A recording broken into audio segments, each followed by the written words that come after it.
Théo Ampillac, rebonjour. Rebonjour Maxime, rebonjour à tous. À 9h06 sur Sud Radio, la revue de presse avec notamment la presse régionale ce matin, les unes. Et elles sont largement consacrées ce matin aux journées du patrimoine. En une de Ouest France, les trésors du patrimoine se découvrent ce week-end avec en photo l'abbaye de Fontevraud dans le Maine-et-Loire sous un beau ciel azur. Le Télégramme, lui, nous emmène à la découverte des secrets du patrimoine breton. Au total, plus de 28 000 événements sont organisés partout en France. Dans un tout autre registre, le Courrier Picard alerte les renforts de médecins encore en salle d'attente.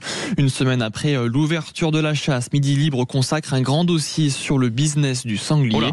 Et puis, dans la Charente Libre, elle titre « Les remparts lâchent les chevaux ». Et oui, le circuit des remparts d'Angoulême revient ce week-end avec son lot de voitures de légende et de démonstrations spectaculaires. Et tout à l'heure, justement, à 10h, on retrouvera Jean-Luc Moreau et Laurence Perrault pour une émission spéciale de On parle auto en direct du circuit des remparts d'Angoulême. Et ce sera évidemment à suivre sur Sud Radio. Mais dans la presse régionale et dans votre revue de presse, Théo, on part d'abord à Marseille où les municipales de 2026 se préparent déjà dans les coulisses. Et dans la Provence ce matin, c'est le maire de Marseille, Benoît Payan, qui est déjà en train de régler quelques comptes. Dans un entretien accordé au Quotidien, on voit le maire de Marseille assis à son bureau en train de répondre aux questions des journalistes. Benoît Payan cible directement Martine Vassal, présidente de la métropole et figure de la droite locale. Sa phrase claque: si on gagne, Martine Vassal ne sera plus présidente de la métropole.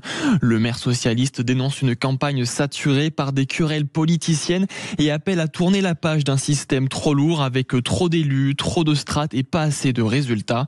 Il en profite également pour interpeller le gouvernement sur le pouvoir d'achat et les retraites. Si le cornu ne revient pas sur les retraites, le pays va droit dans le mur, prévient-il.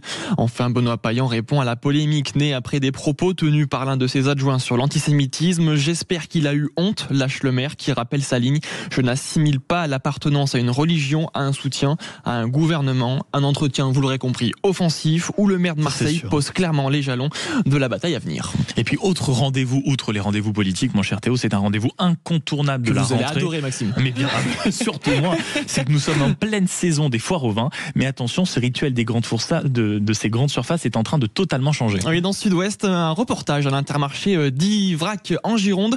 Les traditionnelles foires au vin attirent toujours autant d'amateurs, de bonnes bouteilles, mais voilà, elles connaissent une véritable mutation, Maxime. Date décalée, nouvelle stratégie marketing, mise en avant de petites productions locales. Les enseignes cherchent à se réinventer pour séduire un public plus exigeant. Le journal note que la concurrence est rude. Certains grands crus quittent désormais les rayons des hypermarchés pour passer par des circuits spécialisés, plus rentables. Résultat, les enseignes multiplient les offres thématiques, misant sur les bons plans, les vins étrangers ou encore les cuvées bio. Et ce qui a retenu mon attention ce matin dans cet article, Maxime, je savais que vous étiez un connaisseur. C'est les bonnes affaires. Le journal donc le journal a repéré un petit catalogue de bonnes affaires. Chez Carrefour, par exemple, le Château Méné 2018 est à 26,95 € ou encore le Château La Dolphine de 2016 est à 19,95 €.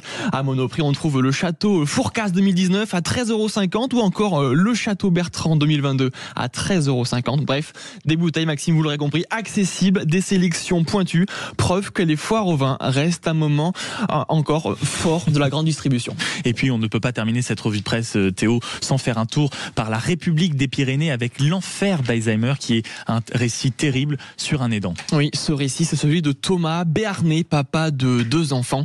À seulement 62 ans, sa mère Monique est atteinte de la maladie d'Alzheimer. Une triste nouvelle annoncée du jour au lendemain par les médecins. Depuis, c'est une deuxième vie qui s'est ouverte pour Thomas. Il arrive péniblement à jongler entre sa vie familiale et aide de sa mère. Il nous dit, moralement, on y pense tout le temps. C'est à en perdre la tête, nous explique-t-il. Sauf que voilà, Monique est incapable de vivre seule chez elle. Pour Thomas, trouver un établissement qui puisse accueillir sa mère est un véritable casse-tête. On s'arrache les cheveux, nous dit-il. On le rappelle, en France, plus de 900 000 personnes sont atteintes de la maladie d'Alzheimer, dont 2 fois plus de femmes que d'hommes. C'est la revue de presse des régions signées Théo Ampillac. Merci beaucoup.